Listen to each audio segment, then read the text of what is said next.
परमात्मा कहते हैं जैसा दर्द आपना हो ऐसा जान बराने।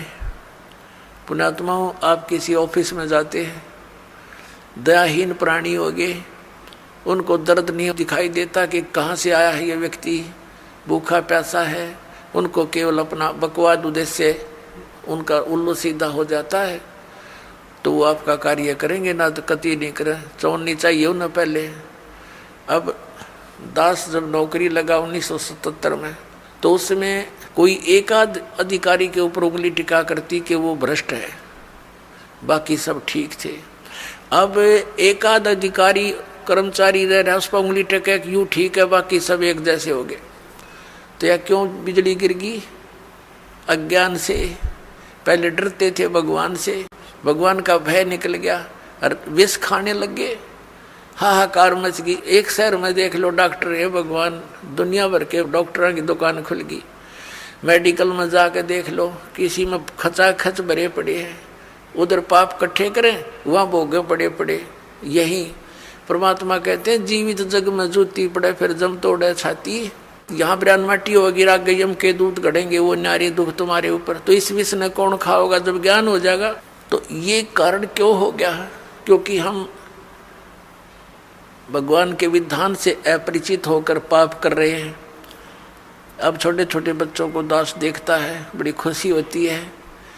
वो कहता जी मैंने ऐसे बेड़ी उठाकर दे दी गलती से, रोता है मेरा नाम खंड हो गया। तो पुण्यात्मा ये समाज तैयार होगा क्या? ये बच्चे बुराई करेंगे आगे चल के? ये ऐसा स्वच्छ समाज तैयार हो जाएगा, इनको देख देख और आदमी भी दूसरे भी इनका अनुसरण करेंगे। एक छोटे छोटे बालक ऐसे नेक नीति से रह रहे हैं। एक छोटा सा बच्चा, उसको 100 का नोट मिल गया, गली में पड़ा था, आते उसने अपनी माँ को दिया कि वहाँ पड़ा था। उसकी माँ ने कहा नहीं बेटा इसको हम नहीं प्रयोग करेंगे, इसको उठा के यहाँ दान पात्र में डाल दिया। तो और नहीं तो पहले तो जब ज्ञान ना होता माँ सबसे पहले जेब में डाले। पहले तो बच्चा ना घर लेकर आवा करा पता नहीं कहाँ उड़ा, उसकी टॉफी खावे रोरन खवावे फिर। तो इस प्रकार परमात्मा के इस ज्ञान से ऐसे रंगे जाओगे आप, सपने में भी नहीं गलती कर सकते। और माया की आवश्यकता होगी तो भगवान दूर नहीं, ये सत्कर मान लेना। भगवान को किस लिए खोजते थे? हमें किस चीज़ की डिमांड हो आगे धर देगा ठाका, आप कैसे सत्कर मान लेना। भगवान इसी को कहते हैं, ये कोई बालकों का खेल नहीं है। नहीं फिर क्यों ड्रामा करते हैं भक्ति की?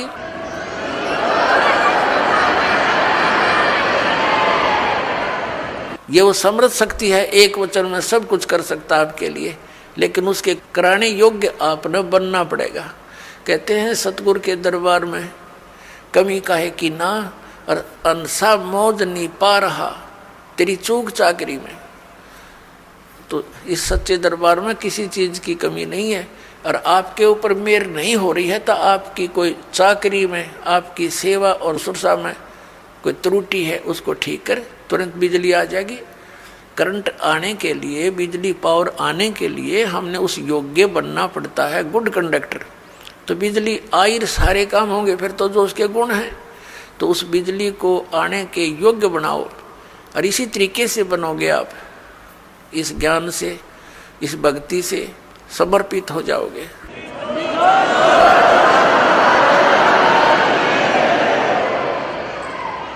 अब प्रसंग चल रहा है सतगुरु के उपदेश का, लाया एक विचार, जय सतगुरु मिलते नहीं जाते नरक द्वार।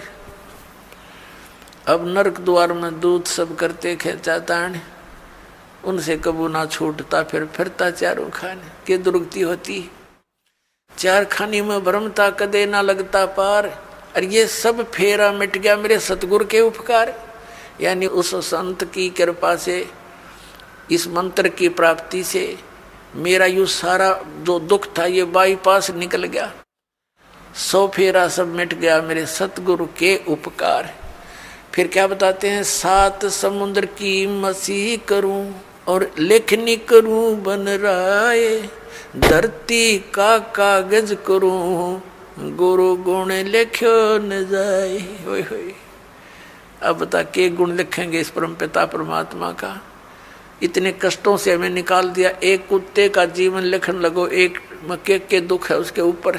सर्दी का मौसम, गली में पड़ा है, पहले वो कोठी में रहता था एसी रूम में बिना भक्ति के, देख कहाँ बना उसका प्लेटफार्म, फिर गली में बैठा है, सह परिवार लेटा है, कुतिया कुत्ते बनकर, ऊपर से वर्षा हो रही है, ठिठुर रहा है, आता जाता उसका लठ मार देता है, और फिर वो भूखा उठता है सुबेरे, किसी के द्वार की तरफ भागता है, तो वहाँ उसको सुबह सुबह कौन उसके लिए वहाँ परोठे तैयार कर रखा है, उसका डंडा मारेंगे चल, वो फिर दूसरे घर में घुसता है, तीसरे मनमान रसोई में पहुँच जा, क्यों भूख लग रही है, तो उसका लागे कड़मा लठ, फिर ट्या ट्या करता हुआ फिर कहाँ पहुँचेगा, कुरडियाँ पर गंध खाने के लिए जाएगा वो। पुणात्माओं, ये तो एक दिन का प्रोसेस है कुत्ते का। इसको सारे गधे कुत्ते सब 84 लाख योनियों को देखते हुए इसको लिखने लगे तो परमात्मा कहते हैं परमात्मा के गुणों का, या पूरी पृथ्वी जितना कागज हो, 7 समुद्रों की इंक हो, ये सब खत्म हो जाए पर परमेश्वर के इस गुण का अंत नहीं।